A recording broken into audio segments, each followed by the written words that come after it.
They call you the Godfather of AI. So what would you be saying to people about their career prospects in a world of superintelligence? Trained to be a plumber.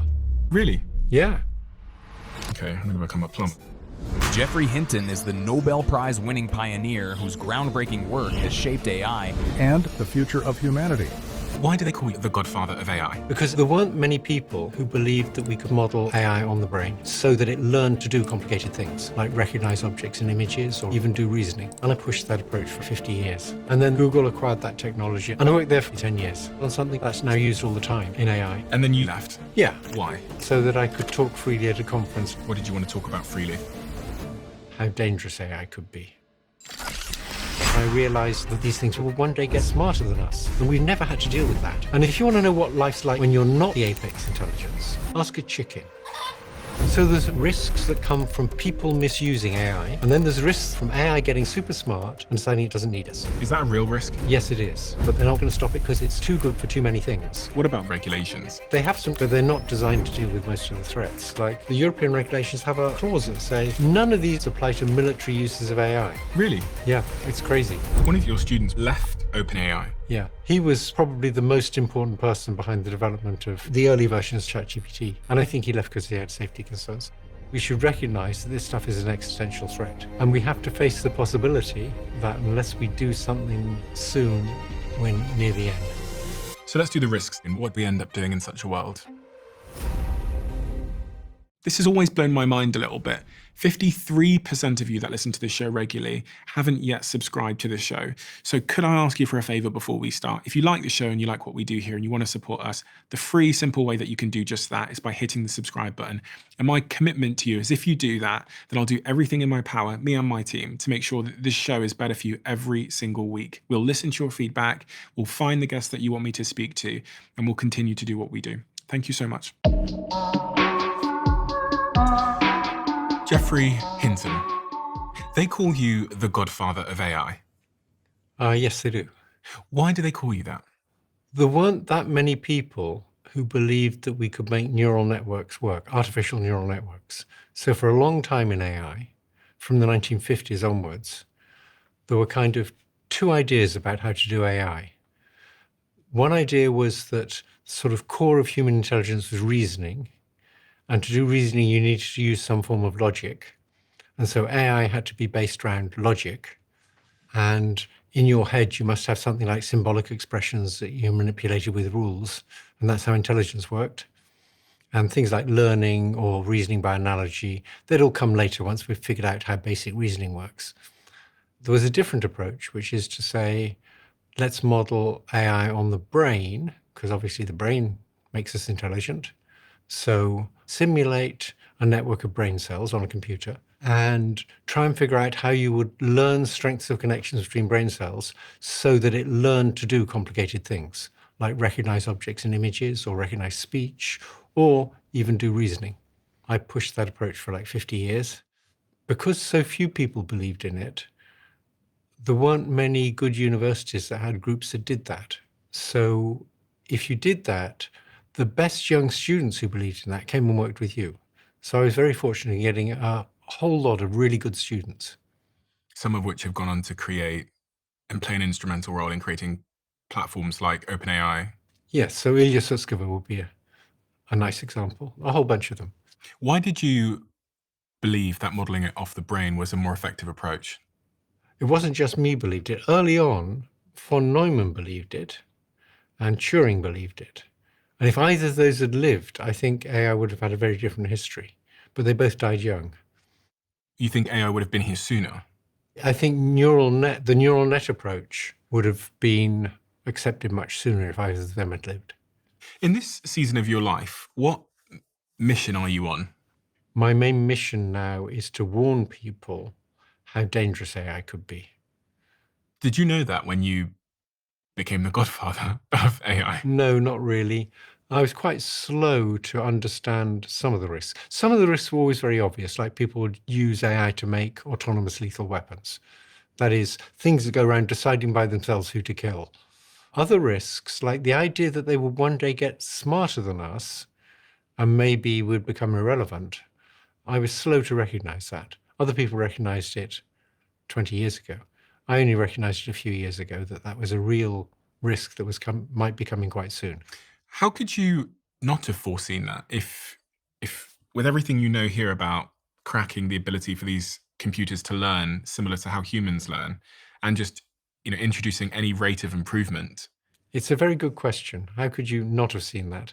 But remember, neural networks 20, 30 years ago were very primitive in what they could do. They were nowhere near as good as humans at things like vision and language and speech recognition.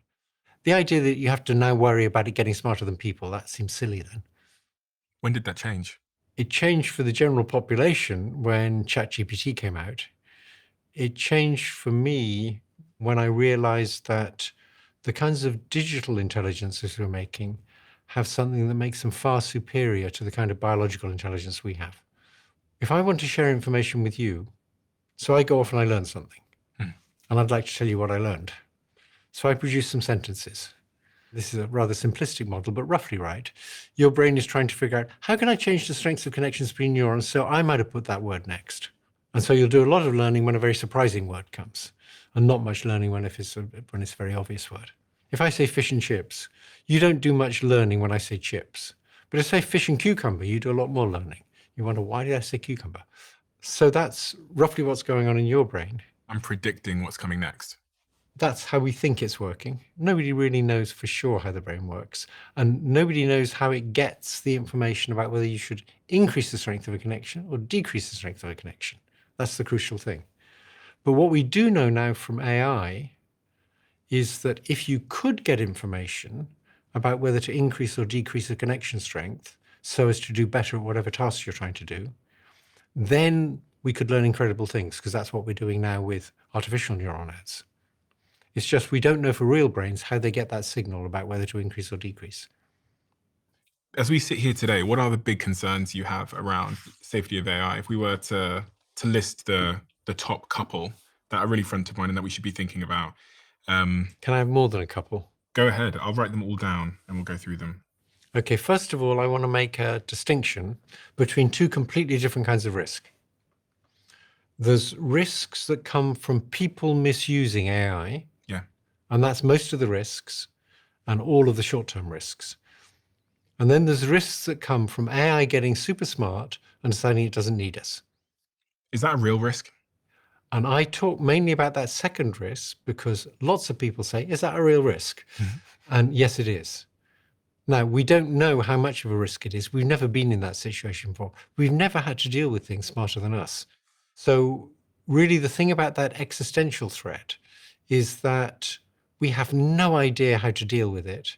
We have no idea what it's going to look like. And anybody who tells you they know just what's going to happen and how to deal with it, they're talking nonsense. So we don't know how to estimate the probabilities it'll replace us. Some people say it's like less than 1%. My friend Yann Lecan, who was a postdoc with me, thinks, no. We're always going to be, we build these things, we're always going to be in control. We'll build them to be obedient. And other people, like Yudkowsky, say, no, these things are going to wipe us out for sure. If anybody builds it, it's going to wipe us all out. And he's confident of that. I think both of those positions are extreme.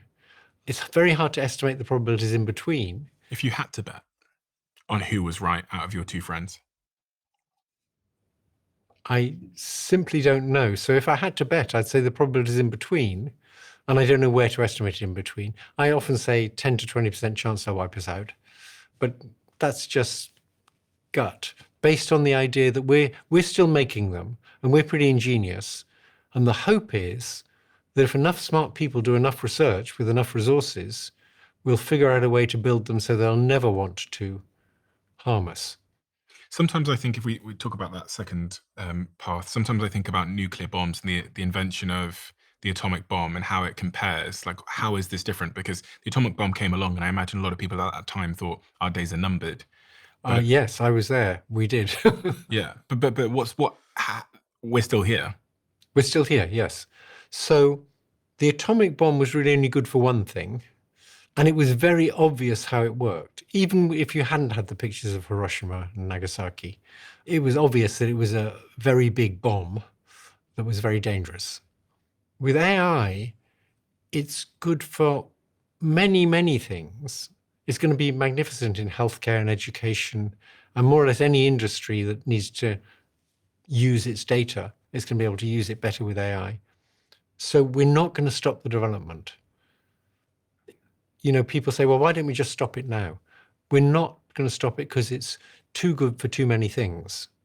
Also, we're not going to stop it because it's good for battle robots, and none of the countries that sell weapons are going to want to stop it. Like the European regulations, they have some regulations about AI, and it's good they have some regulations, but they're not designed to deal with most of the threats. And in particular, the European regulations have a clause in them that say none of these regulations apply to military uses of AI. So governments are willing to regulate companies and people, but they're not willing to regulate themselves. It seems pretty crazy to me that I go back and forward, but if Europe has a regulation, but the rest of the world doesn't, aren't we Yeah, just it puts putting them at a ourselves competitive disadvantage. Yeah. So And we're seeing this already. I don't think people realize that when OpenAI release a new model or a new piece of software in America, they can't release it to Europe yet because of regulations here. So Sam Altman tweeted saying, our new AI agent thing is available to everybody, but it can't come to Europe yet because there's regulations. yes, What does that gives us a productivity disadvantage? Yes. Like, What we need is, at this point in history, when we're about to produce things more intelligent than ourselves, what we really need is a kind of world government that works, run by intelligent, thoughtful people. And that's not what we got. so free for all. Well, what we've got is we've got capitalism, which is done very nicely by us. It's produced lots of goods and services for us. But these big companies, they're legally required to try and maximize profits. And that's not what you want from the people developing this stuff. So let's do the risks then. You talked about there's human risks and then there's So I've distinguished these two kinds of risk. Yep. Let's talk about all the risks from bad human actors using AI. There's cyber attacks. So between 2023 and 2024, they increased by about a factor of 1,200%. And that's probably because these large language models make it much easier to do phishing attacks. And a phishing attack, for anyone that doesn't know, is they send you something saying, hi, I'm your friend John, and I'm stuck in El Salvador. Could you just wire this money? That's one kind of attack. Yeah. But the phishing attacks are really trying to get your logon credentials. And now with AI, they can clone my voice, my image. They can do all that. I'm struggling at the moment because there's a bunch of AI scams on X and also Meta. And there's one in particular on Meta, so Instagram, Facebook at the moment, which is a paid advert where they've taken my voice from the podcast. They've taken my mannerisms and they've made a new video of me encouraging people to go and take part in this crypto Ponzi scam or whatever. And we spent weeks and weeks and weeks and weeks on end emailing Meta, telling, please take this down. They take it down, another one pops up. They take that one down, another one pops up. So it's like whack-a-mole. Yes, and then very annoying. The heartbreaking part is you get the messages from people that have fallen for the scam and they've lost £500 or $500. And they're cross with you because you recommended it. And I'm sad for them. It's very annoying. Yeah. I have a smaller version of that, which is some people now publish papers with me as one of the authors. Mm-hmm. And it looks like it's in order that they can get lots of citations to themselves. So cyber attacks, a very real threat. There's been an explosion of those. And these already, obviously AI is very patient. So they can go through 100 million lines of code looking for known ways of attacking them. That's easy to do. But they're going to get more creative. And some people believe, some people who know a lot believe that maybe by 2030, they'll be creating new kinds of cyber attacks, which no person ever thought of. So that's very worrisome. Because they can think for themselves and discover They can new think for ways to attack. themselves. They can draw new conclusions from much more data than a person ever saw. Is there anything you're doing to protect yourself from cyber attacks at all? Yes. It's one of the few places where I changed what I do radically because I'm scared of cyber attacks. Canadian banks are extremely safe. In 2008, no Canadian banks came anywhere near going bust. Mm-hmm. So they're very safe banks because they're well regulated, fairly well regulated. Nevertheless, I think a cyber attack might be able to bring down a bank. Now, if you have all my savings are in shares in banks, held by banks. So if the bank gets attacked and it holds your shares, they're still your shares. And so I think you'd be okay unless the attacker sells the shares, because the bank can sell the shares. If the attacker sells your shares, I think you're screwed. I don't know. I mean, maybe the bank would have to try and reimburse you, but the bank's bust by now, right? So I'm worried about a Canadian bank being taken down by a cyber attack and the attacker selling shares that it holds. So I spread my money, my children's money, between 3 banks, in the belief that if a cyber attack takes down one Canadian bank, the other Canadian banks will very quickly get very careful. And do you have a phone that's not connected to the internet? Do you have any, like, I'm thinking about storing data and stuff like that. Do you think it's wise to consider having cold storage? I have a little disk drive and I back up my laptop on this hard drive. So I actually have everything on my laptop on a hard drive. At least, if the whole internet went down, I had the sense I still got it on my laptop and I still got my information. Yeah. Then the next thing is using AIs to create nasty viruses. Okay. And the problem with that is that just requires one crazy guy with a grudge, one guy who knows a little bit of molecular biology, knows a lot about AI, and just wants to destroy the world. You can now create new viruses relatively cheaply using AI. And you don't have to be a very skilled molecular biologist to do it. And that's very scary. So you could have a small cult, for example. A small cult might be able to raise a few $1 million. For a few $1 million, they might be able to design a whole bunch of viruses. Well, I'm thinking about some of our foreign adversaries doing government-funded programs. I mean, there was lots of talk around COVID and the Wuhan laboratory and what they were doing in gain-of-function research. But I'm wondering if in, a China or a Russia or an Iran or something, the government could fund a program for a small group of scientists to make a virus that they could, I think they could, yes. Now, they'd be worried about retaliation. They'd be worried about other governments doing the same to them. Hopefully that would help keep it under control. They might also be worried about the virus spreading to their country. Okay. Then there's corrupting elections. Okay. So if you wanted to use AI to corrupt elections, a very effective thing is to be able to do targeted political advertisements where you know a lot about the person. So anybody who wanted to use AI for corrupting elections would try and get as much data as they could about everybody in the electorate. With that in mind, it's a bit worrying what Musk is doing at present in the States, going in and insisting on getting access to all these things that were very carefully siloed. The claim is it's to make things more efficient, but it's exactly what you would want if you intended to corrupt the next election. How do you mean? Because you get all this data on the You get all this data on people. Yeah. You know how much they make, where they, you know everything about them. Once you know that, it's very easy to manipulate them. Because you can make an AI that... You can send messages that they'll find very convincing, telling them not to vote, for example. So I have no reason other than common sense to think this, but I wouldn't be surprised if part of the motivation of getting all this data from American government sources is to corrupt elections. Another part might be that it's very nice training data for a big model. But he would have to be taking that data from the government and feeding it into his... Yes. And what they've done is turned off lots of the security controls, got rid of some of the organization to protect against that. So that's corrupting elections. Okay. Then there's creating these 2 echo chambers by organizations like YouTube and Facebook, showing people things that will make them indignant. People love to be indignant. Indignant as in angry? Or what does indignant mean? Feeling I'm sort of angry, but feeling righteous. Okay. So, for example, if you were to show me something that said, Trump did this crazy thing, here's a video of Trump doing this completely crazy thing, I would immediately click on it. Yeah. Okay, so putting us in echo chambers and dividing us. Yes, and that's the policy that YouTube and Facebook and others use for deciding what to show you next is causing that. If they had a policy of showing you balance things, they wouldn't get so many clicks and they wouldn't be able to sell so many advertisements. And so it's basically the profit motive is saying, show them whatever will make them click.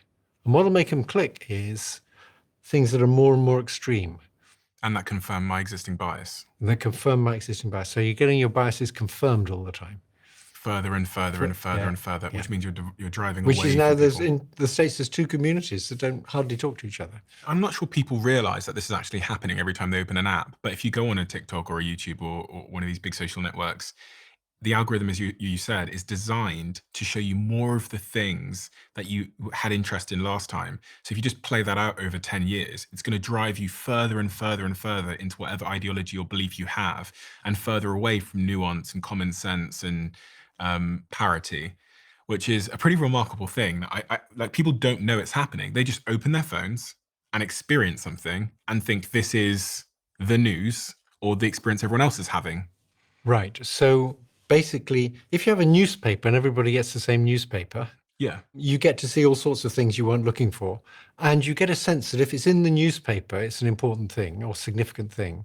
But if you have your own news feed, my news feed on my iPhone, 3/4 of the stories are about AI.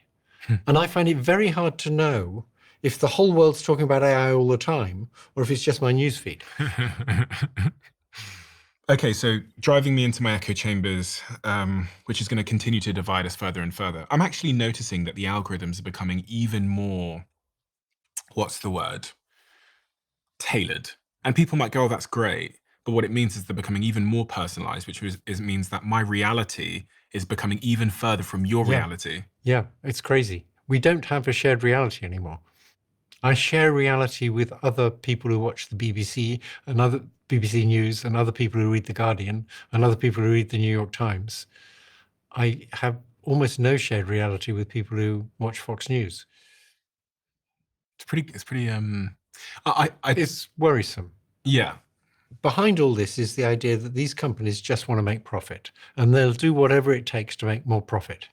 Because they have to. They're legally obliged to do that. So we almost can't blame the company, can we? Well, capitalism's done very well for us. It's produced lots of goodies. Yeah. But you need to have it very well regulated. So what you really want is to have rules so that when some company is trying to make as much profit as possible, in order to make that profit, they have to do things that are good for people in general, not things that are bad for people in general. So once you get to a situation where in order to make more profit, the company starts doing things that are very bad for society, like showing you things that are more and more extreme, that's what regulations are for. So you need regulations with capitalism. Now, companies will always say regulations get in the way, make us less efficient, and that's true. The whole point of regulations is to stop them doing things to make profit that hurt society. And we need strong regulation. Who's going to decide whether it hurts society or not? Because, that's the job of politicians. Unfortunately, if the politicians are owned by the companies, that's not so good.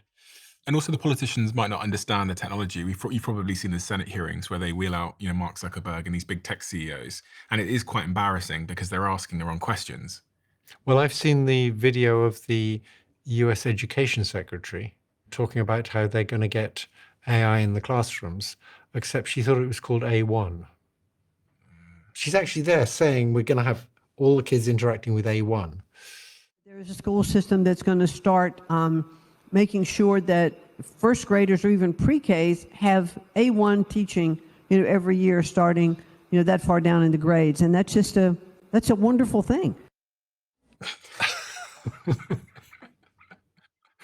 And these are the people that... These are the people in charge.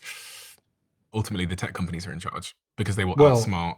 The tech companies in the States now, at least a few weeks ago when I was there, they were running an advertisement about how it was very important not to regulate AI because it would hurt us in the competition with China.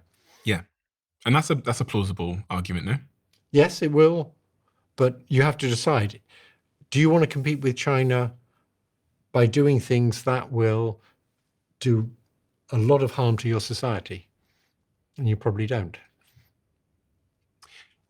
I guess they would say that it's not just China, it's Denmark and Australia and Canada and the Yeah, UK they're not so worried about. and Germany. But if they kneecap themselves with regulation, if they slowed themselves down, then the founders, the entrepreneurs, the investors are going to go I think invest. calling it kneecapping is sort of Yeah. taking a particular point of view. It's taking the point of view that regulations are sort of very harmful.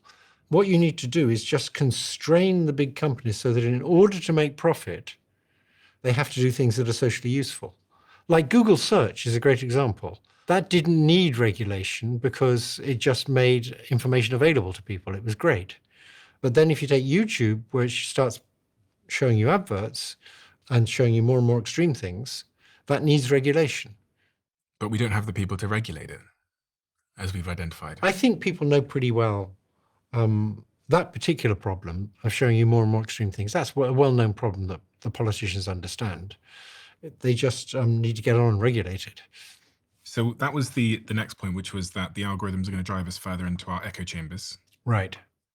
What's next? Lethal autonomous weapons. Lethal autonomous weapons. That means things that can kill you and make their own decision about whether to kill you.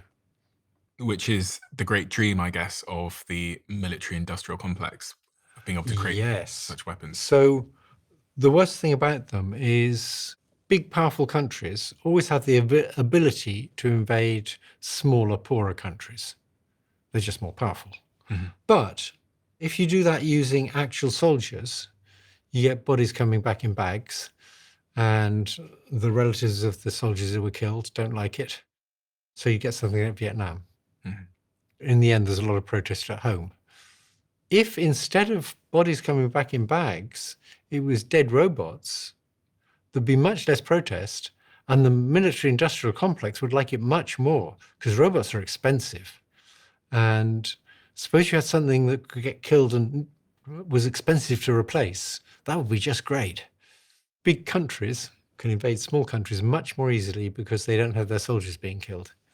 And the risk here is that these robots will malfunction, or they'll just be more... No, that's even if the robots do exactly what the people who built the robots want them to do, the risk is that it's going to make big countries invade small countries more often. More often, because they can. Yeah, and it's not a nice thing to do. So it brings down the friction of war. It brings down the cost of doing an invasion.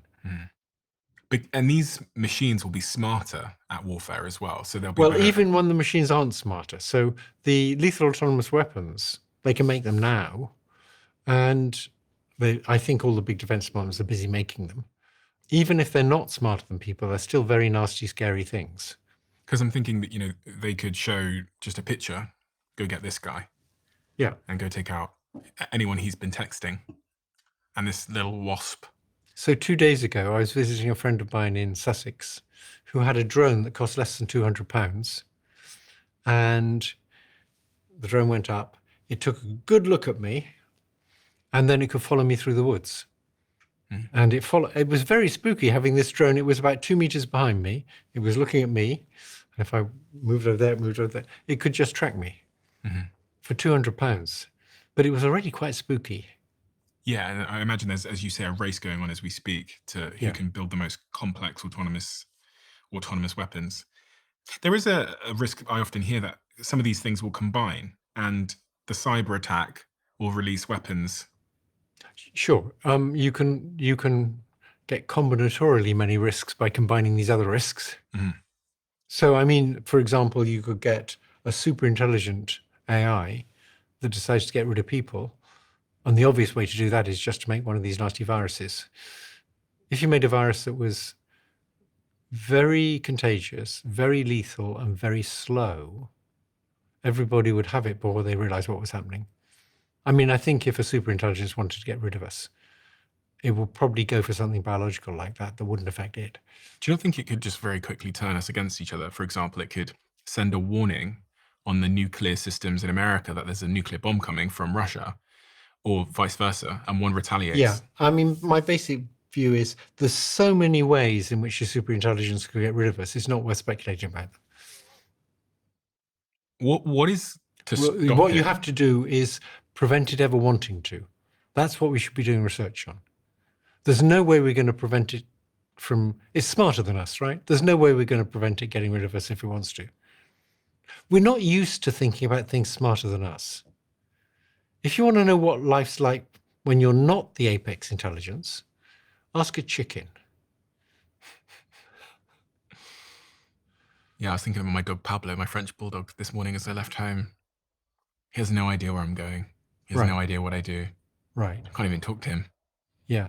And the intelligence gap will be like that. So you're telling me that if I'm Pablo, my French bulldog, I need to figure out a way to make my owner not wipe me out. Yeah. So we have one example of that, which is mothers and babies. Evolution put a lot of work into that. Mothers are smarter than babies, but babies are in control. And they're in control because the mother just can't bear lots of hormones and things, but the mother just can't bear the sound of the baby crying. Not all mothers. Not all mothers. And then the baby's not in control and then bad things happen. We somehow need to figure out how to make them not want to take over. The analogy I often use is, forget about intelligence, just think about physical strength. Suppose you have a nice little tiger cub. It's sort of a bit bigger than a cat. It's really cute. It's very cuddly, very interesting to watch, except that you better be sure that when it grows up, it never wants to kill you, because if it ever wanted to kill you, you'd be dead in a few seconds. And you're saying the AI we have now is the tiger cub? Yep. And it's growing up? Yep. So we need to train it when it's a baby. Well, now a tiger has lots of innate stuff built in, so you know when it grows up, it's not a safe thing to have around. But lions, people that have lions as pets, Yes. sometimes the lion is affectionate to its creator, but not to others. Yes. And we don't know whether these AIs, we simply don't know whether we can make them not want to take over and not want to hurt us. Do you think we can? Do you think it's possible to train I don't know. superintelligence? I don't think it's clear that we can. So I think it might be hopeless. But I also think we might be able to. And it'd be sort of crazy if people went extinct because we couldn't be bothered to try. If that's even a possibility, how do you feel about your life's work? Because you were... Yeah. It sort of takes the edge off it, doesn't it? Yeah. I mean, the idea is going to be wonderful in healthcare and wonderful in education and wonderful. I mean, it's going to make call centers much more efficient, though one worries a bit about what the people who are doing that job now do. It makes me sad. I don't feel particularly guilty about developing AI like 40 years ago, because at that time we had no idea that this stuff was going to happen this fast. We thought we had plenty of time to worry about things like that. When you can't get the AI to do much and you want to get it to do a little bit more, you don't worry about this stupid little thing is going to take over from people. You just want it to be able to do a little bit more of the things people can do. It's not like I knowingly did something thinking, this might wipe us all out, but I'm going to do it anyway. Mm-hmm. But it is a bit sad that it's not just going to be something for good. So I feel I have a duty now to talk about the risks. And if you could play it forward and you could go forward 30, 50 years and you found out that it led to the extinction of humanity, and if that does end up being the outcome. Well, if you played it forward and it led to the extinction of humanity, I would use that to tell people, to tell their governments that we really have to work on how we're going to keep this stuff under control. I think we need people to tell governments that governments have to force the companies to use their resources to work on safety. And they're not doing much of that because you don't make profits that way. One of your students we talked about earlier, Ilya? Yep. Ilya left OpenAI. Yep. And there was lots of conversation around the fact that he left because he had safety concerns. Yes. And he's gone on to set up a AI safety company. Yes.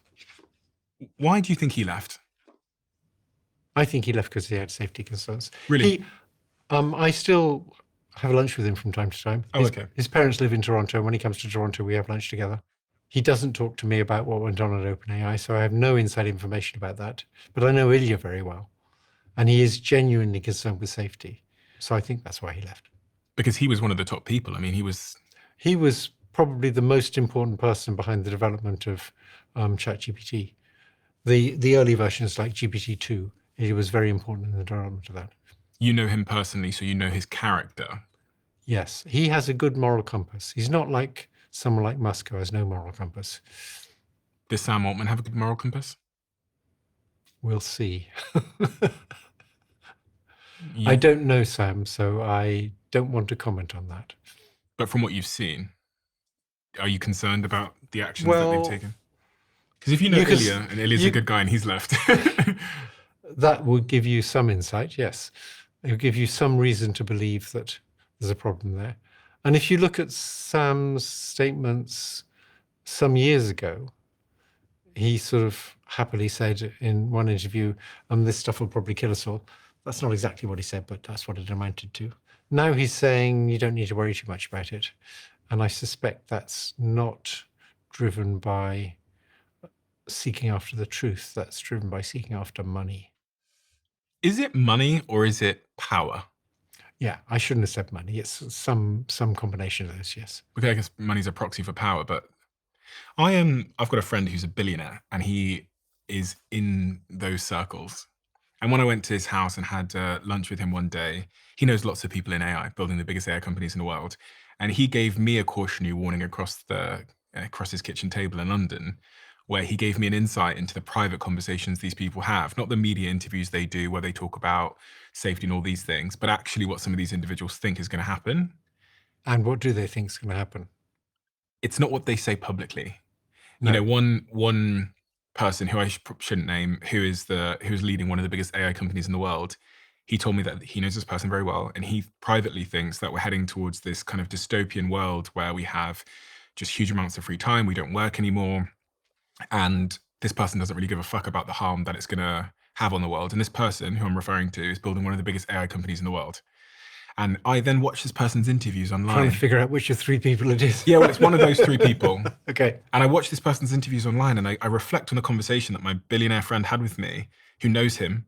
And I go, fucking hell, this guy's lying publicly. Like, he's not telling the truth to the world.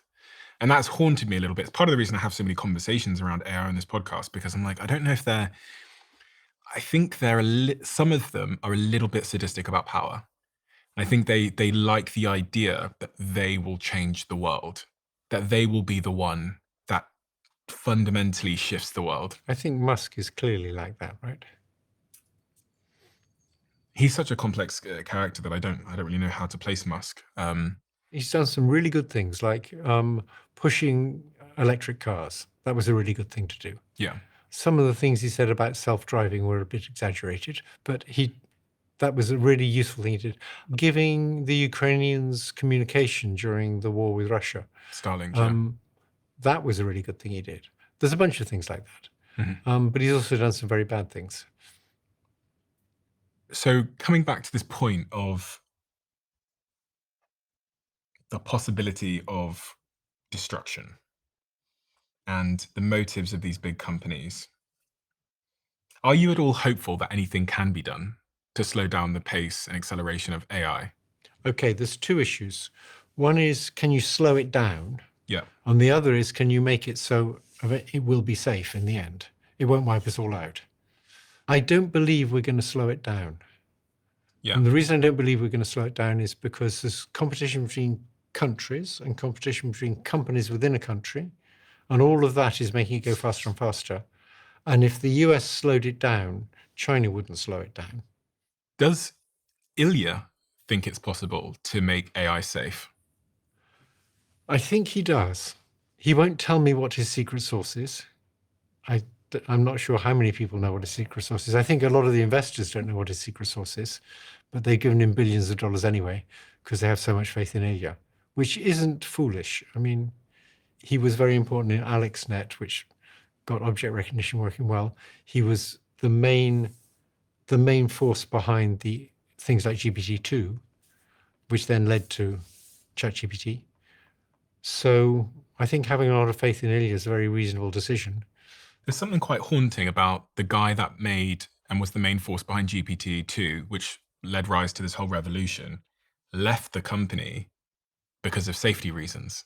He knows something that I don't know about what might happen next. Well, the company no, I don't know the precise details, but I'm fairly sure the company had indicated that it would use a significant fraction of its resources of the compute time for doing safety research.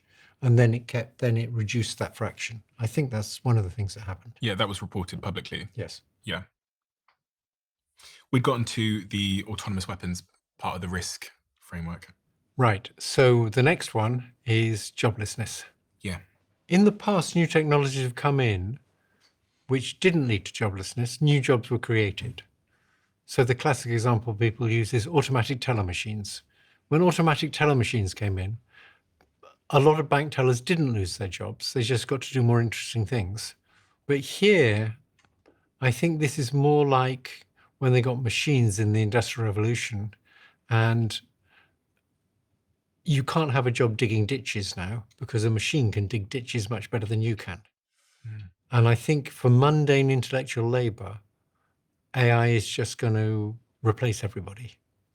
Now, it may well be in the form of you have fewer people using AI assistants. So it's a combination of a person and an AI assistant are now doing the work that 10 people could do previously. People say that it will create new jobs, though, so we'll be fine. Yes, and that's been the case for other technologies, but this is a very different kind of technology. If it can do all mundane human intellectual labor, then what new jobs is it going to create? You'd have to be very skilled to have a job that it couldn't just do. So I don't think they're right. I think you can try and generalize from other technologies that have come in, like computers or automatic teller machines, but I think this is different. People use this phrase, they say, AI won't take your job. A human using AI will take your job. Yes, I think that's true.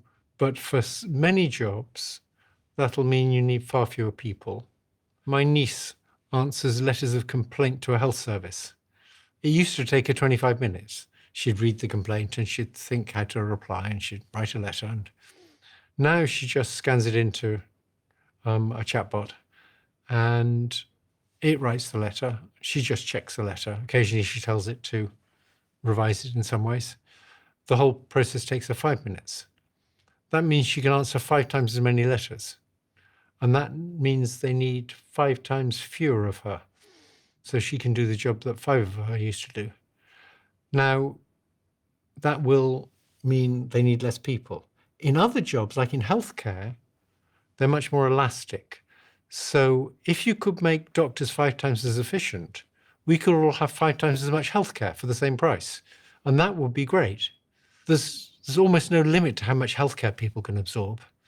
They always want more healthcare if there's no cost to it. There are jobs where you can make a person with an AI assistant much more efficient, and you won't lead to less people because you'll just have much more of that being done. But most jobs, I think, are not like that. Am I right in thinking this sort of industrial revolution played a role in replacing muscles? Yes, exactly. And this revolution in AI replaces intelligence, the brain? Yeah. So So mundane intellectual labor is like having strong muscles, and it's not worth much anymore. So muscles have been replaced. Now intelligence is being replaced. Yeah. So what remains? Maybe for a while, some kinds of creativity. But the whole idea of superintelligence is nothing remains. These things will get to be better than us at everything. So what do we end up doing in such a world? Well, if they work for us, we end up getting lots of goods and services for not much effort. Okay. But that sounds tempting and nice, but I don't know. There's a cautionary tale in creating more and more ease for humans in it going badly. Yes. And we need to figure out if we can make it go well. So the nice scenario is, imagine a company with a CEO who is very dumb, probably the son of the former CEO, and he has an executive assistant who's very smart, and he says, I think we should do this. And the executive assistant makes it all work. The CEO feels great. He doesn't understand that he's not really in control. And in some sense, he is in control. He suggests what the company should do. She just makes it all work. Everything's great. That's the good scenario. And the bad scenario? The bad scenario is she thinks, why do we need him? Yeah. I mean, in a world where we have superintelligence, which you don't believe is that far away. Yeah, I think it might not be that far away. It's very hard to predict, but I think we might get it in like 20 years or even less.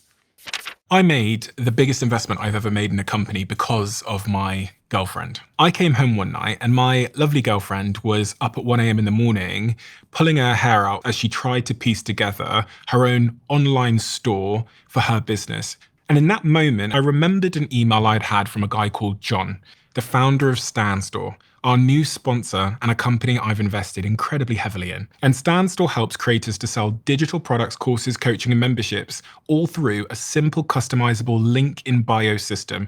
And it handles everything: payments, bookings, emails, community engagement, and even links with Shopify. And I believe in it so much that I'm going to launch a Stan Challenge. And as part of this challenge, I'm going to give away $100,000 to one of you. If you want to take part in this challenge, if you want to monetize the knowledge that you have, visit stephenbartlett.stan.store to sign up. And you'll also get an extended 30-day free trial of Stan Store if you use that link. Your next move could quite frankly change everything. Because I talked about ketosis on this podcast and ketones, a brand called Ketone IQ sent me their little product here. And it was on my desk when I got to the office. I picked it up, it sat on my desk for a couple of weeks, then one day I tried it. And honestly, I have not looked back ever since. I now have this everywhere I go. When I travel all around the world, it's in my hotel room, my team will put it there. Before I did the podcast recording today that I've just finished, I had a shot of Ketone IQ. And as is always the case, when I fall in love with a product, I called the CEO and asked if I could invest a couple of million quid into their company. So I'm now an investor in the company as well as them being a brand sponsor. I find it so easy to drop into deep focused work when I've had one of these. I would love you to try one and see the impact it has on you, your focus, your productivity, and your endurance. So if you want to try it today, visit ketone.com/Stephen for 30% off your subscription. Plus, you'll receive a free gift with your second shipment. That's ketone.com/Stephen. I'm excited for you. I am. So what's the difference between what we have now in Superintelligence? Because it seems to be really intelligent to me when I use like ChatGPT 3.0 or Gemini or... Okay, so AI is already better than us at a lot of things. In particular areas, like chess, for example. Yeah. AI is so much better than us that people will never beat those things again. Maybe the occasional win, but basically they'll never be comparable again. Obviously the same in Go. In terms of the amount of knowledge they have, something like GPT-4 knows thousands of times more than you do. There's a few areas in which your knowledge is better than its, and in almost all areas, it just knows more than you do. What areas am I better than it? Probably in interviewing CEOs. You're probably better at that. You've got a lot of experience at it. You're a good interviewer. You know a lot about it. If you got GPT-4 to interview a CEO, probably do a worse job. Okay. I'm trying to think if I agree with that statement. GPT-4, I think for sure. Yeah. But I guess you could. But it train may not be one. long before. Yeah, I guess you could train one on this, how I ask questions and Yeah. what I do. And Sure. And if you took a general purpose sort of foundation model, and then you trained it up on not just you, but every interviewer you could find doing interviews like this, but especially you would probably get to be quite good at doing your job, but probably not as good as you for a while. Okay. So there's a few areas left, and then superintelligence becomes when it's better than us at all things. When it's much smarter than you, and at almost all things it's better than you, yeah. And you say that this might be a decade away or so. Yeah, it might be. It might be even closer. Some people think it's even closer. It might well be much further. It might be 50 years away. That's still a possibility.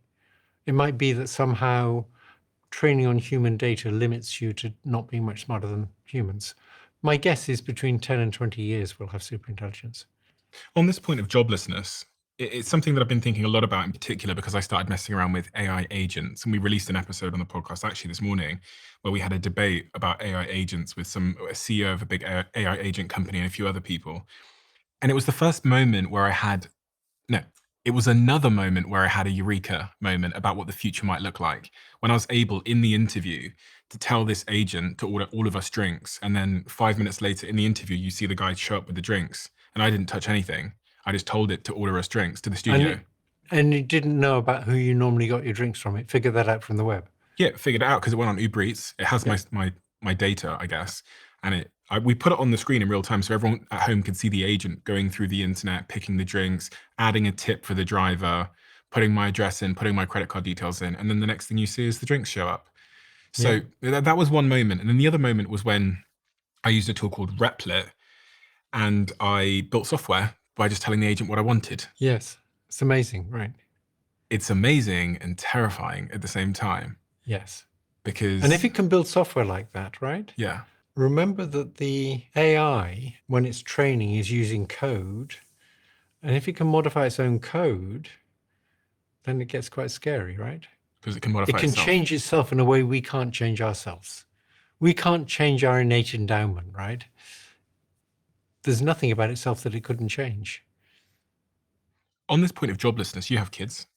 I do. And they have kids? No. They don't have kids, so no grandkids yet. What would you be saying to people about their career prospects in a world of superintelligence? What should we be thinking about? In the meantime, I'd say it's going to be a long time before it's as good at physical manipulation as us. Okay. And so a good bet would be to be a plumber. Until the humanoid robots show up. In such a world where there is mass joblessness, which is not something that you just predict, but this is something that Sam Altman at OpenAI, I've heard him predict, and many of the CEOs, I mean, Elon Musk, I watched an interview which I'll play on screen of him being asked this question. And it's very rare that you see Elon Musk silent for 12 seconds or whatever it was. Right. And then he basically says something about he actually is living in suspended disbelief, i.e. he's basically just not thinking about it. When you think about advising your children on a career with so much that is changing, what do you tell them is going to be of value?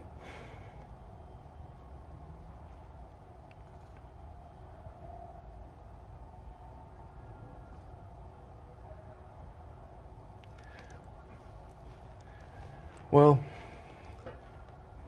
that is a tough question to answer. I would just say, to sort of follow their heart in terms of what they find interesting to do or fulfilling to do. I mean, if I think about it too hard, it frankly can be dispiriting and demotivating. Because, I mean, I go through, I've put a lot of blood, sweat, and tears into building the companies, and then I'm like, wait, well, should I be doing this? Because if I'm sacrificing time with friends and family that I would prefer to do, but then ultimately the AI can do all these things. Does that make sense? I don't know. To some extent, I have to have deliberate suspension of disbelief in order to remain motivated. So I guess I would say just, work on things that you find interesting, fulfilling, and that contribute some good to the rest of society. Yeah, a lot of these threats, it's very hard to, intellectually you can see the threat, but it's very hard to come to terms with it emotionally. Yeah. I haven't come to terms with it emotionally yet. What do you mean by that? I haven't come to terms with what the development of superintelligence could do to my children's future.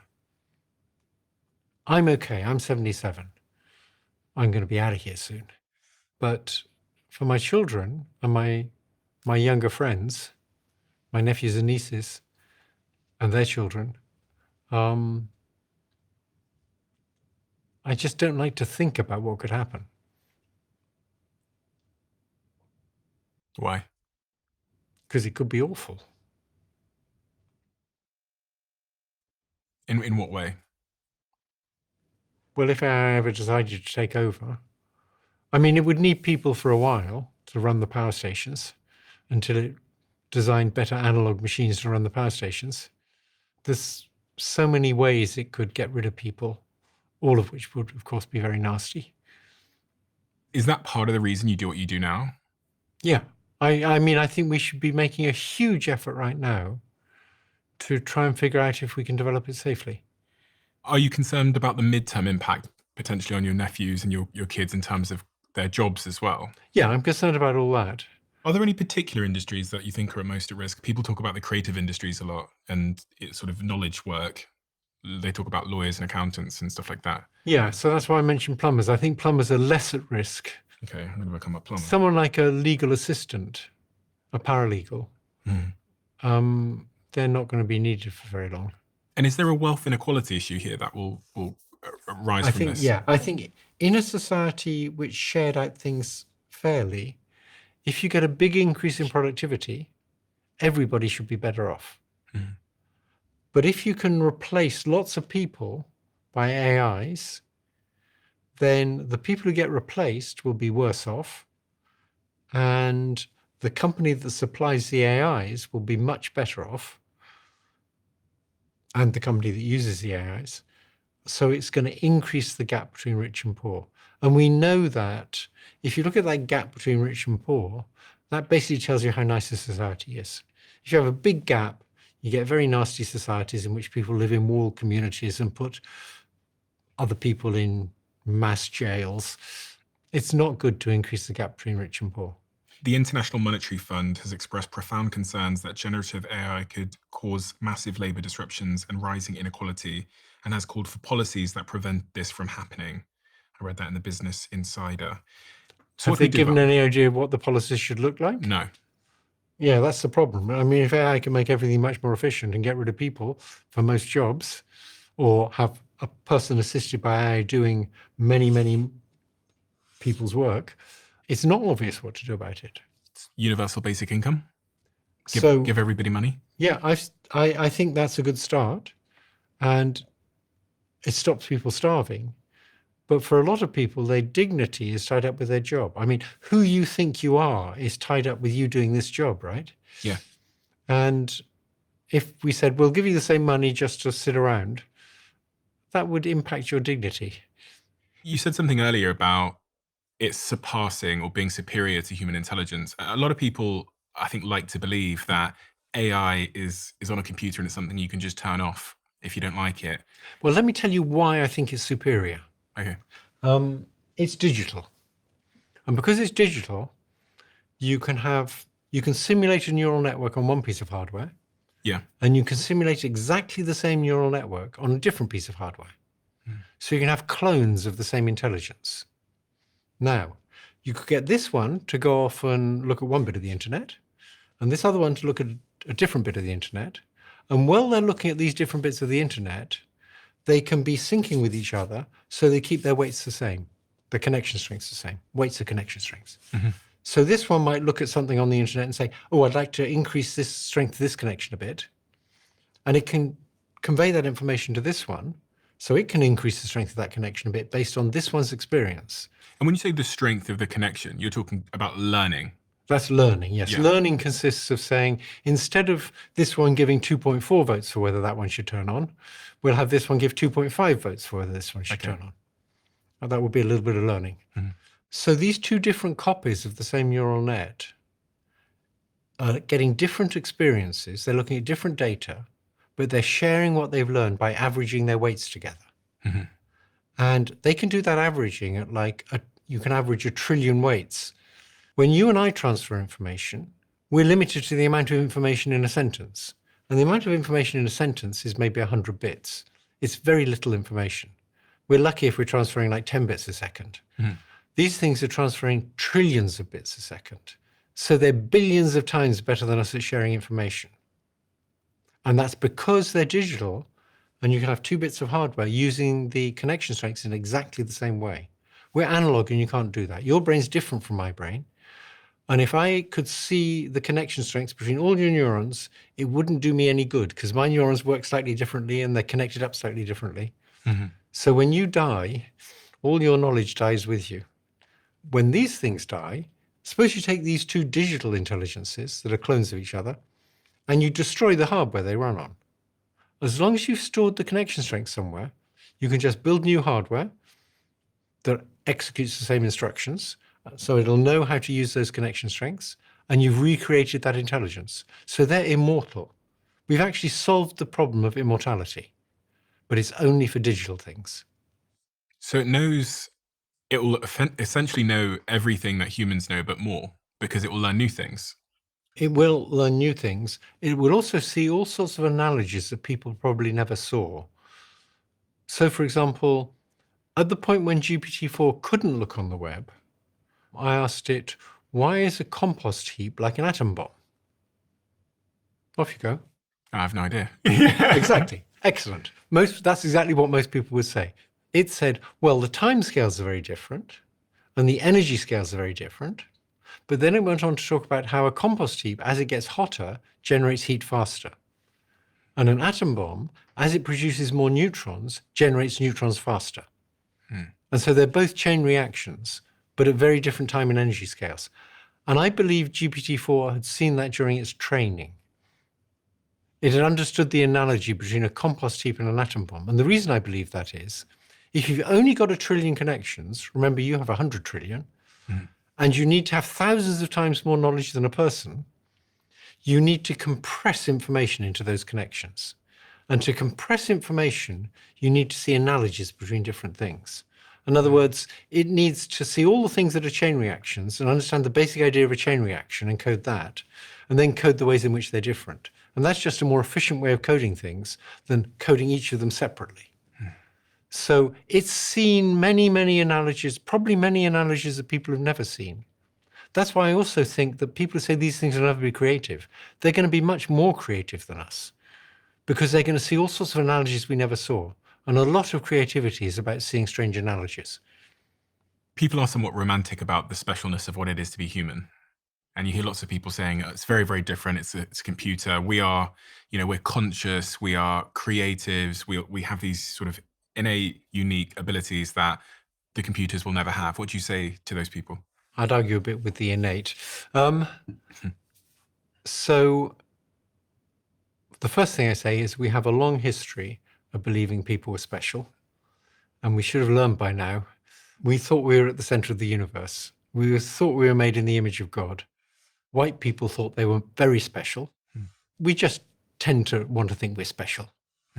My belief is that more or less everyone has a completely wrong model of what the mind is.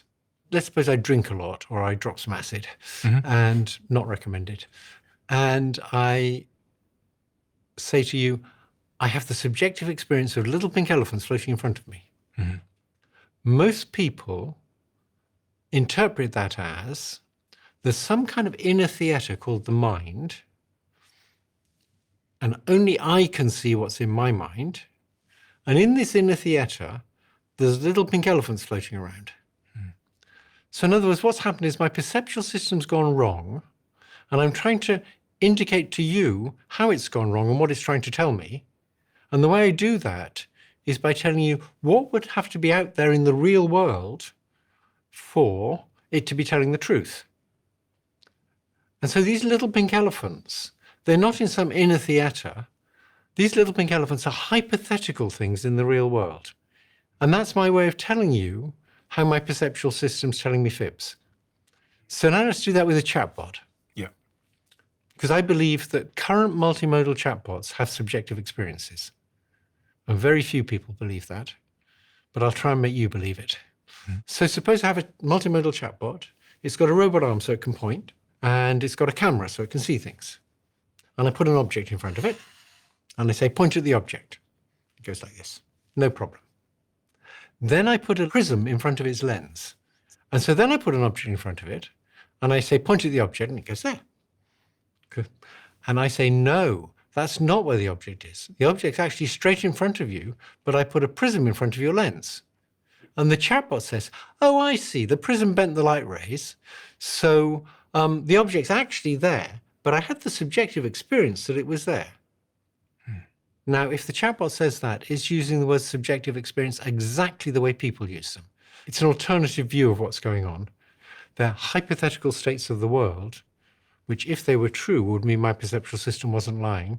And that's the best way I can tell you what my perceptual system's doing when it's lying to me. Now, we need to go further to deal with sentience and consciousness and feelings and emotions. But I think in the end, they're all going to be dealt with in a similar way. There's no reason machines can't have them all. But people say machines can't have feelings. And people are curiously confident about that. I have no idea why. Suppose I make a battle robot, and it's a little battle robot, and it sees a big battle robot that's much more powerful than it. It would be really useful if it got scared. Now, when I get scared, various physiological things happen that we don't need to go into, and those won't happen with the robot.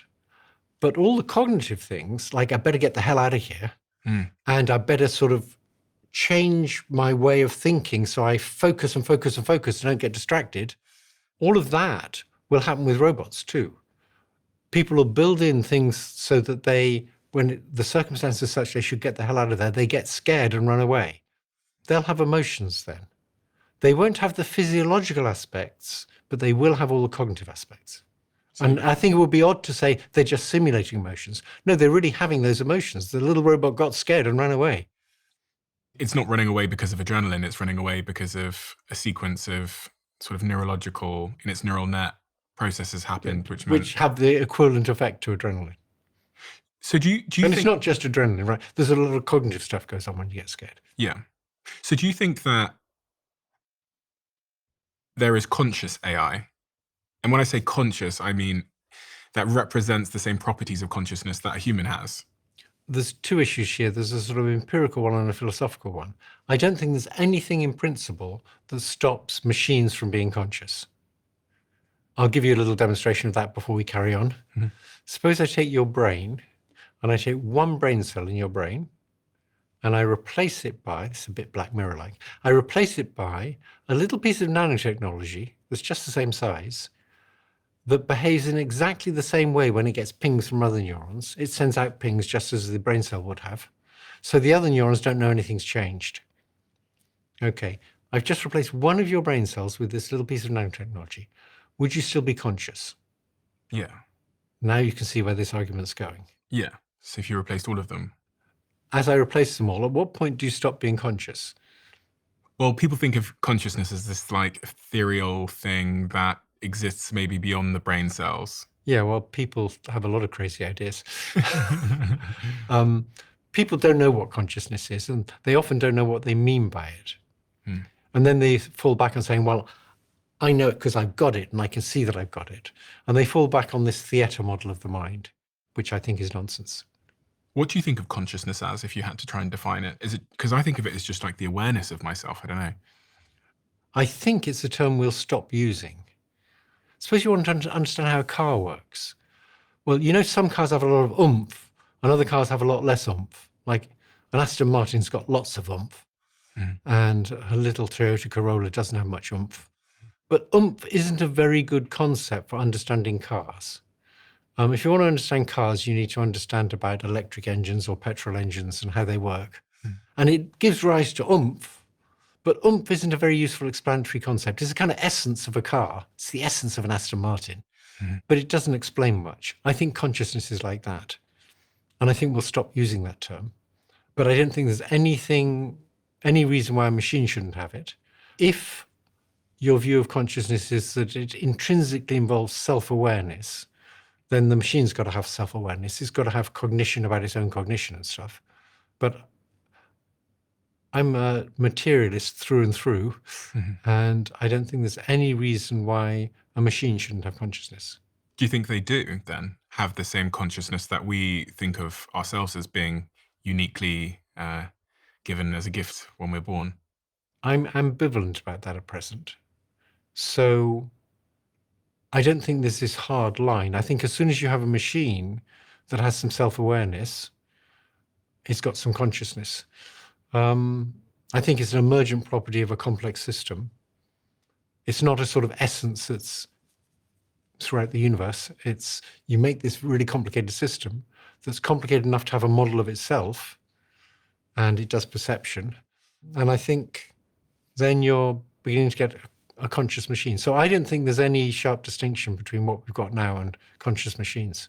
I don't think it's going to, one day we're going to wake up and say, hey, if you put this special chemical in, it becomes conscious. It's not going to be like that.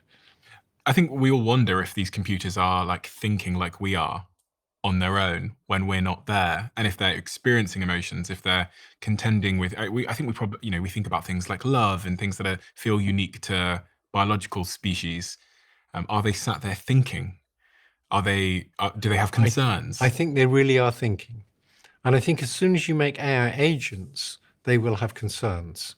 If you wanted to make an effective AI agent, let's take a call center. In a call center, you have people at present. They have all sorts of emotions and feelings, which are kind of useful. So suppose I call up the call center and I'm actually lonely And I don't actually want to know the answer to why my computer isn't working. I just want somebody to talk to.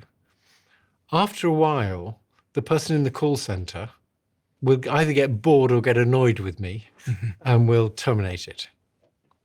Well, you replace them by an AI agent. The AI agent needs to have the same kind of responses. If someone's just called up because they just want to talk to the AI agent and we're happy to talk for the whole day to the AI agent, that's not good for business. And you want an AI agent that either gets bored or gets irritated and says, I'm sorry, but I don't have time for this. And once it does that, I think it's got emotions. Now, like I say, emotions have two aspects to them. There's the cognitive aspect and the behavioral aspect, and then there's the physiological aspect. And those go together with us.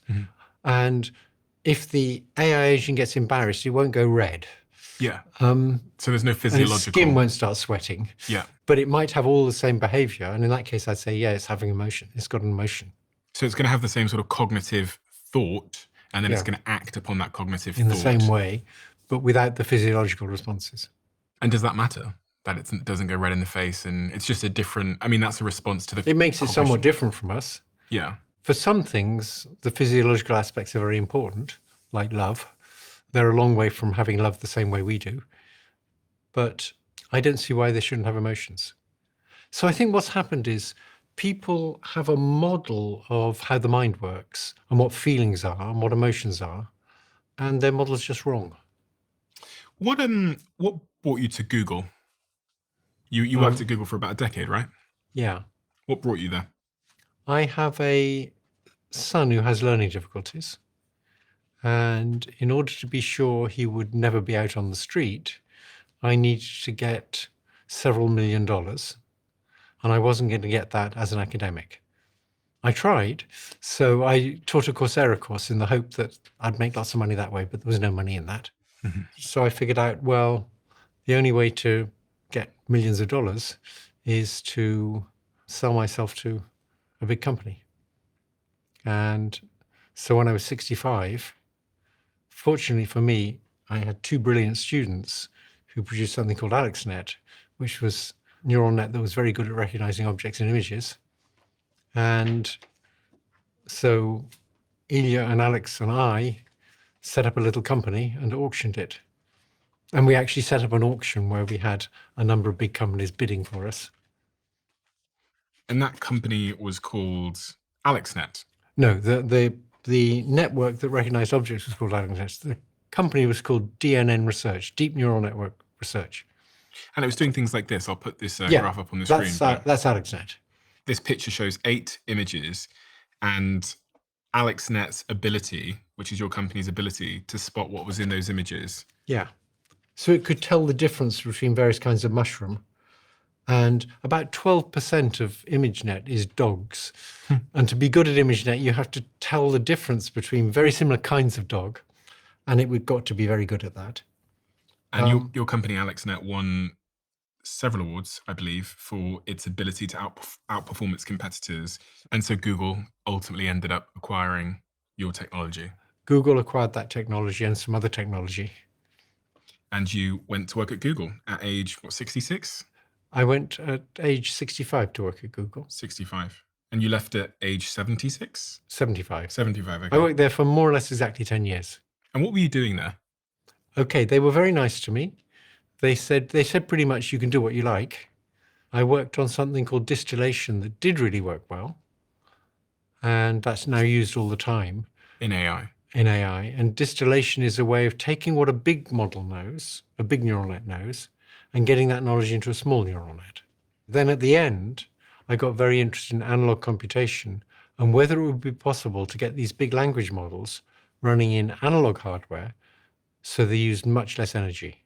And it was when I was doing that work that I began to really realize how much better digital is for sharing information.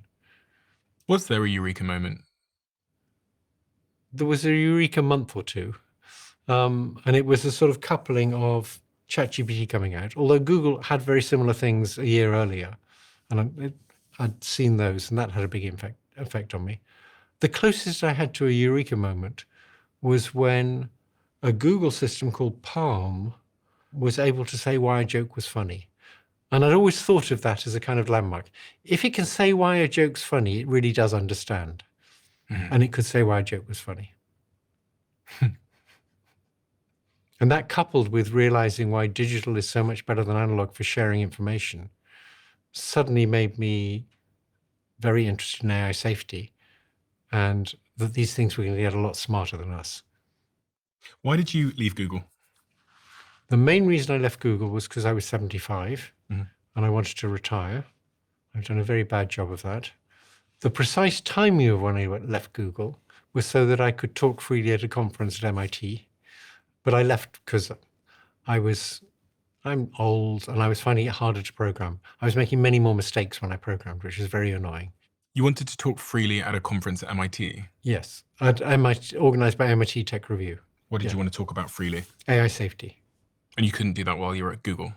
Well, I could have done it while I was at Google, and Google encouraged me to stay and work on AI safety and said I could do whatever I liked on AI safety. You kind of censor yourself. If you work for a big company, you don't feel right saying things that'll damage the big company. Even if you could get away with it, it just feels wrong to me. I didn't leave because I was cross with anything Google was doing. I think Google actually behaved very responsibly.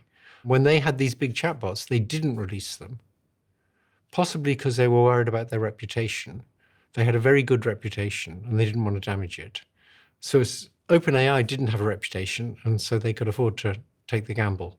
I mean, there's also a big conversation happening around how it will cannibalize their core business in search. There is now, yes. Yeah. Yeah.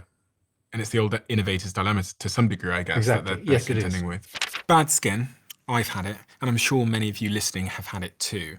Or maybe you have it right now. I know how draining it can be, especially if you're in a job where you're presenting often like I am. So let me tell you about something that's helped both my partner and me and my sister, which is red light therapy. I only got into this a couple of years ago, but I wish I'd known a little bit sooner. I've been using our show sponsors Bond Charge's infrared sauna blanket for a while now, but I just got hold of their red light therapy mask as well. Red light has been proven to have so many benefits for the body. Like any area of your skin that's exposed will see a reduction in scarring, wrinkles, and even blemishes. It also helps with complexion. It boosts collagen, and it does that by targeting the upper layers of your skin. And Bond Charge ships worldwide with easy returns and a year-long warranty on all of their products. So if you'd like to try it yourself, head over to bondcharge.com/diary and use code DIARY for 25% off any product site-wide. Just make sure you order through this link. bondcharge.com/diary with code DIARY. Make sure you keep what I'm about to say to yourself. I'm inviting 10,000 of you to come even deeper into the Diary of a CEO. Welcome to my inner circle. This is a brand new private community that I'm launching to the world. We have so many incredible things that happen that you are never shown. We have the briefs that are on my iPad when I'm recording the conversation. We have clips we've never released. We have behind the scenes conversations with the guests, and also the episodes that we've never, ever released, and so much more. In the circle, you'll have direct access to me. You can tell us what you want this show to be, who you want us to interview, and the types of conversations you would love us to have. But remember, for now, we're only inviting the first 10,000 people that join before it closes. So if you want to join our private closed community, head to the link in the description below or go to doaccircle.com. I will speak to you there. I'm continually shocked by the types of individuals that listen to this conversation because they come up to me sometimes. So I hear from politicians, I hear from some rural people, I hear from entrepreneurs all over the world, whether they are the entrepreneurs building some of the biggest companies in the world or they're, early stage startups. For those people that are listening to this conversation now, that are in positions of power and influence, world leaders, let's say, what's your message to them? I'd say what you need is highly regulated capitalism. That's what seems to work best. And what would you say to the average person? Doesn't work in the industry, somewhat concerned about the future, doesn't know if they're helpless or not. What should they be doing in their own lives? My feeling is there's not much they can do. This isn't going to be decided by, just as climate change isn't going to be decided by people separating out the plastic bags from the compostables. That's not going to have much effect. It's going to be decided by whether the lobbyists for the big energy companies can be kept under control. I don't think there's much people can do to, except for try and pressure their governments to forces the big companies to work on AI safety. That they can do. You've lived a fascinating, winding life. I think one of the things most people don't know about you is that your family has a big history of being involved in tremendous things.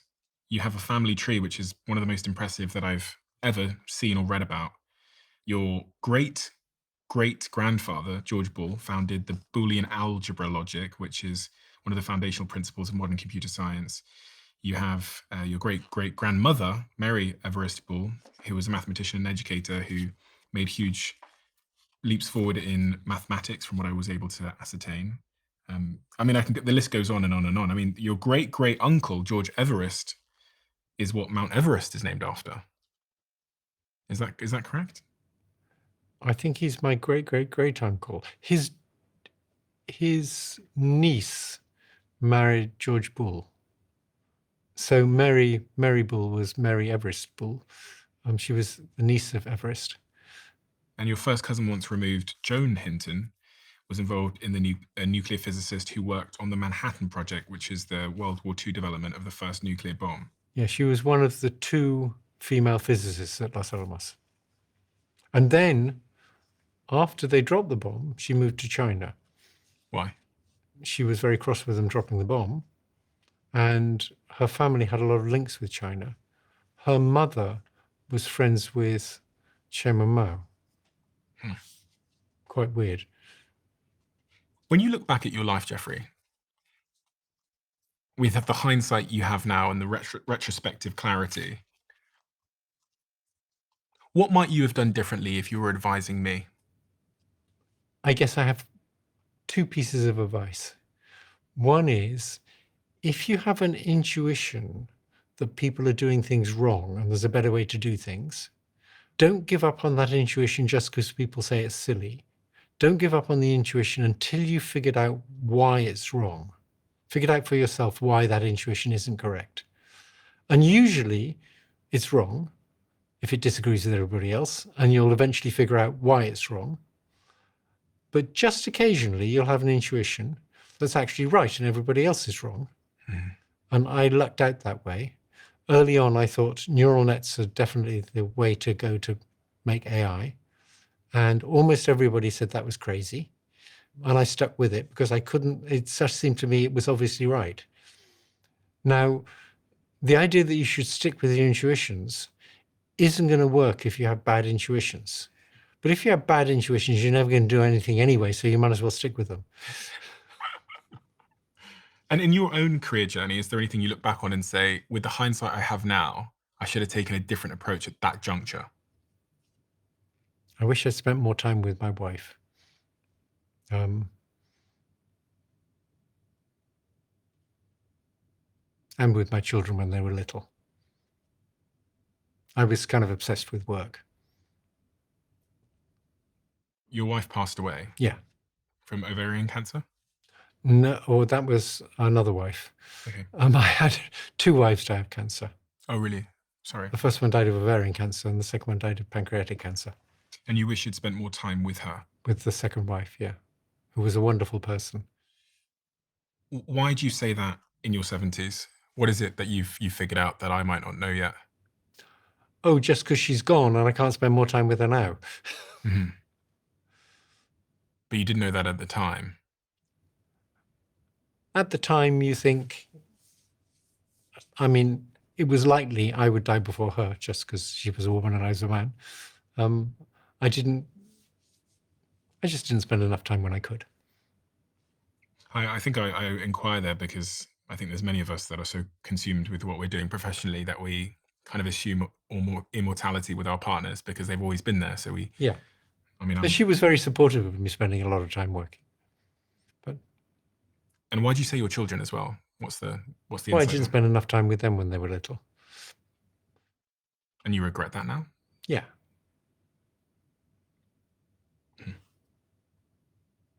If you had a closing message for my listeners about AI and AI safety, what would that be, Geoffrey?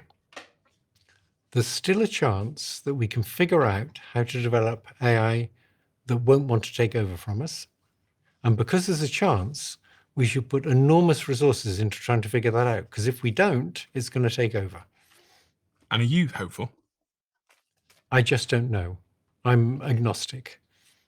You must get in bed at night, and when you're thinking to yourself about probabilities of outcomes, there must be a bias in one direction, because there certainly is for me. I mean, imagine everyone listening now has a internal prediction that they might not say out loud, but of how they think it's going to play out.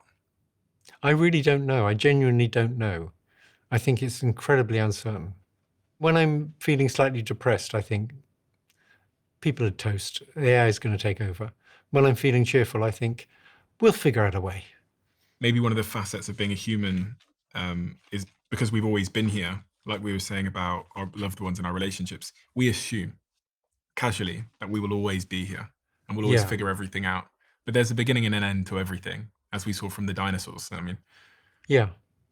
And we have to face the possibility that unless we do something soon, we're near the end. we have a closing tradition on this podcast where the last guest leaves a question in the diary. And the question that they've left for you is,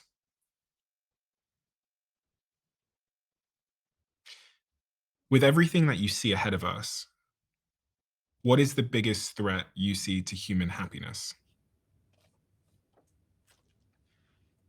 I think the joblessness is a fairly urgent short-term threat to human happiness.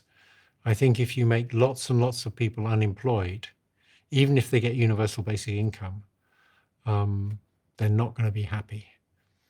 Because they need purpose Because they need purpose, yes. and struggle. They need to feel they're contributing something, they're useful. And do you think that outcome, that there's going to be huge job displacement, is more probable than not? Yes, I do. And what sort of That one I think is definitely more probable than not. If I worked in a call center, I'd be terrified. And what's the time frame for that in terms of mass job I think it's displacement? beginning to happen already. I read an article in the Atlantic recently that said it's already getting hard for university graduates to get jobs. And part of that may be that people are already using AI for the jobs they would have got. I spoke to the CEO of a major company that everyone will know of, lots of people use, and he said to me in DMs that they used to have just over 7,000 employees. He said by last year they were down to, I think, 5,000. He said right now they have 3,600. And he said by the end of summer, because of AI agents, they'll be down to 3,000. So you've got, So it's happening already. yes, he's halved his workforce because AI agents can now handle 80% of the customer service inquiries and other things. So it's happening already. Yeah. So urgent action is needed. Yep. I don't know what that urgent action is. That's a tricky one because that depends very much on the political system. And political systems are all going in the wrong direction at present. I mean, what do we need to do? Save up money? Like, do we save money? Do we move to another part of the world? I don't know. What would you tell your kids to do? They said, Dad, like, there's going to be loads of job displacement. Because I worked for Google for 10 years, they have enough money. Okay, fine. So they're not typical. What if they didn't have money? Trained to be a plumber. Really? Yeah. Geoffrey, thank you so much. You're the first Nobel Prize winner that I've ever had a conversation with, I think, in my life. So that's a tremendous honor. And you received that award for a lifetime of exceptional work in pushing the world forward in so many profound ways that will lead to great, and that have led to great advancements and things that matter so much to us. And now you've turned this season in your life to shining a light on some of your own work, but also on the broader risks of AI and how it might impact us adversely. And there's very few people that have worked inside the machine of a Google or a big tech company that have contributed to the field of AI that are now at the very forefront of warning us against the very thing that they worked upon. There are actually a surprising number of us now. They're not as public, and they're actually quite hard to get to have these kinds of conversations because many of them are still in that industry. So, someone who tries to contact these people often and invites them to have conversations, they often are a little bit hesitant to speak openly. So they speak privately, but they're less willing to openly because maybe they still have some sort of incentives at play. I have an advantage over them, which is I'm older, so I'm unemployed, so I can say what I like. Well, there you go. So thank you for doing what you do. It's a real honor, and please do continue to do it. Thank you. Thank you so much. People think I'm joking when I say that, but I'm not. The plumbing thing. Yeah. And plumbers are pretty well paid.